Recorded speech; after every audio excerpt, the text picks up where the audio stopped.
NEET की छात्रा की हत्या होती है पटना में दिन दहाड़े, आज तक उसकी सच्चाई सामने नहीं आती है। लोकसभा क्षेत्र में वाराणसी में एक छात्रा की हत्या होती है, स्नेहा कुशवाहा की, क्या हुआ? आज तक कोई सच्चाई सामने नहीं आई। माननीय सदस्य श्री अभय कुमार सिन्हा जी। धन्यवाद सभापति महोदया। मैं राष्ट्रीय जनता दल और अपने नेता श्री लालू प्रसाद यादव जी और तेजस्वी प्रसाद यादव जी के विचारधारा के तहत संविधान 131 संशोधन विधेयक और परिसीमन विधेयक का पुरजोर विरोध करता हूं। महोदया, मैं आज बिहार का प्रतिनिधित्व करते हुए इस सदन में खड़ा हूं। उस बिहार का जो जयप्रकाश लोहिया, प्रथम राष्ट्रपति राजेंद्र बाबू, जननायक कर्पूरी ठाकुर, जगदेव बाबू की भूमि रही है, वो बिहार जो मंडल राजनीति का प्रयोगशाला रहा है। महोदया, यह कोई चुनावी सुधार का विधेयक नहीं है। यह विधेयक जिसे एक व्यक्ति एक वोट के झंडे में लपेटकर इस सदन में इतनी जल्दीबाजी में लाया गया है, जिससे सरकार की असली मंशा साफ दिखाई देती है। इस विधेयक के माध्यम से सरकार चाहती है भारत के राजनीतिक नक्शे को अस्थायी रूप से एक पार्टी के पक्ष में बदला जाए। महोदया, जो सरकार 2021 की जनगणना वर्षों तक टालती रही, जिसने 106वें संविधान संशोधन को 3 वर्षों तक रोके रखा, वही सरकार आज इतनी जल्दबाजी में क्यों है? और मैं तो कहता हूं महोदया, हमारे बड़े बुजुर्ग कह गए हैं, जल्दीबाजी में लिए गए फैसले हमेशा गलत साबित होते हैं, और यह विधेयक उसका जीता जागता उदाहरण है। आज की खामियों को ठीक करने के लिए कल 132वां 133वां संशोधन लाना पड़ सकता है। महोदया, मैं इस विधेयक की सच्चाई कुछ बिंदुवार रखना चाहता हूं। सीमा निर्धारण आयोग की संरचना, एक सेवानिवृत्त या वर्तमान सुप्रीम कोर्ट के न्यायाधीश अध्यक्ष होंगे, मुख्य चुनाव आयुक्त, राज्य चुनाव आयुक्त सदस्य होंगे, सभी केंद्र सरकार द्वारा नियुक्त या नामित सदस्य होंगे, और निर्वाचित प्रतिनिधियों का दायित्व क्या?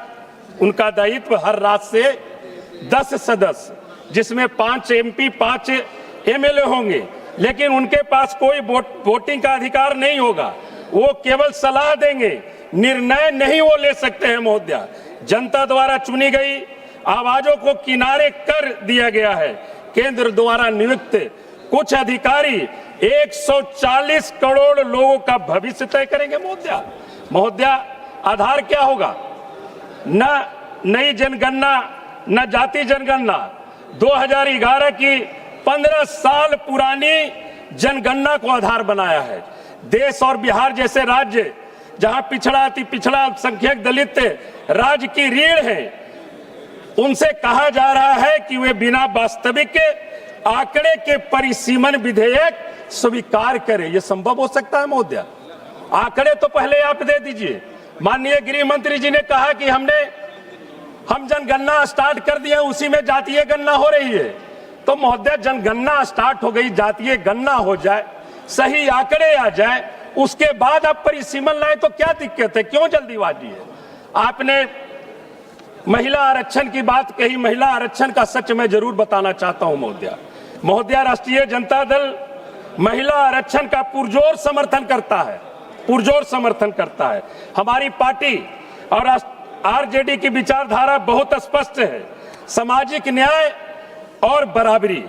हमारे नेता श्री लालू प्रसाद यादव जी ने हमेशा कहा कि बिना पिछड़ा, अति पिछड़ा, अल्पसंख्यक, दलित वर्ग के महिलाओं के आरक्षण के महिला आरक्षण अधूरा और गरीब के साथ धोखा होगा। महोदया, चौथा सबसे खतरनाक प्रावधान इसमें, आयोग का अंतिम आदेश गजट में प्रकाशित होते ही कानून बन जाएगा और उस पर किसी भी अदालत में सवाल नहीं उठाया जा सकेगा। यानी न्यायिक समीक्षा का अधिकार खत्म हो जाएगा। लोकतंत्र में इतने बड़े फैसले को अदालत से बाहर रखना संविधान की मूल संरचना पर हमला है महोदया। सबसे बड़ा सवाल यह है कि सरकार जाति जनगणना से क्यों बच रही है।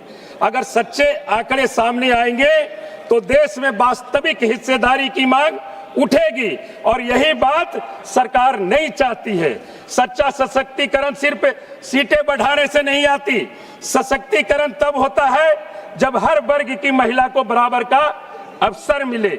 यह विधेयक मैं दावे के साथ कह सकता हूं महोदया, यह विधेयक शहर और अमीर वर्ग की महिलाओं को ज्यादा फायदा देगा, जबकि गांव की गरीब महिला, खेत में काम करने वाली, रोज संघर्ष करने वाली महिला फिर पीछे रह जाएगी।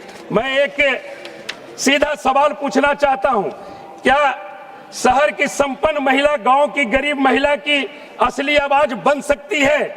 यह सवाल किसी के खिलाफ नहीं है महोदया, यह सवाल किसी के खिलाफ नहीं है, बल्कि प्रतिनिधित्व की सच्चाई को सामने रखने के लिए यह सवाल है। बिहार ने पहले ही इसका उदाहरण दिया है। पंचायतों में 50% आरक्षण लागू किया। उस आरक्षण में महिलाओं के लिए, हर एक वर्ग के लिए आरक्षण लागू कर महिलाओं को अवसर देने का काम किया। माननीय प्रधानमंत्री जी पंचायती आरक्षण का जिक्र कर रहे थे, वो बता रहे थे कि पंचायतों में महिलाएं कैसे सशक्त हुई। तो मैं बताना चाहता हूं कि पंचायतों में आरक्षण 50%, हम 33% की बात नहीं कर रहे। हम तो चाहते हैं कि महिला आरक्षण, जब हम कहते हैं कि हमारी आधी आबादी है तो उन्हें 33% ही क्यों, उनको 50% आरक्षण दिया जाए। मैं उसका पक्षधर हूं, लेकिन उन तमाम वर्गों को चिन्हित करके जातीय गणना करके उन्हें आरक्षण का लाभ दिया जाए। महोदया एक मिनट में और लूंगा। बिहार की जनता महोदया मूर्ख नहीं है। हमें कुछ सीटें मिल भी जाएगी, 40 से 60 सीटें मिल जाएगी, वो भी किस कीमत पर? पिछड़ी, अति पिछड़ी, दलित, अल्पसंख्यक, आदिवासी महिलाओं के अधिकार को खोकर, संघीय संतुलन बिगाड़कर, असली विकास को नजरअंदाज कर यह विधेयक बिहार में फैक्ट्री नहीं बनाएगा, एक भी युवा को रोजगार नहीं देगा, पलायन नहीं रुकेगा, सिर्फ सांसदों की संख्या बढ़ाएगा। महोदया, बेरोजगारी, महंगाई, पलायन, सारी समस्याएं जस की तस धरी रह जाएगी। महोदया, नारी शक्तिकरण की बात करते हैं। बेटी पढ़ाओ बेटी बचाओ का नारा माननीय प्रधानमंत्री जी ने दिया था, सरकार ने दिया था। मैं ज्यादा दूर नहीं जाऊंगा। उन्हीं के लोकसभा क्षेत्र में वाराणसी में एक छात्रा की हत्या होती है, स्नेहा कुशवाहा की।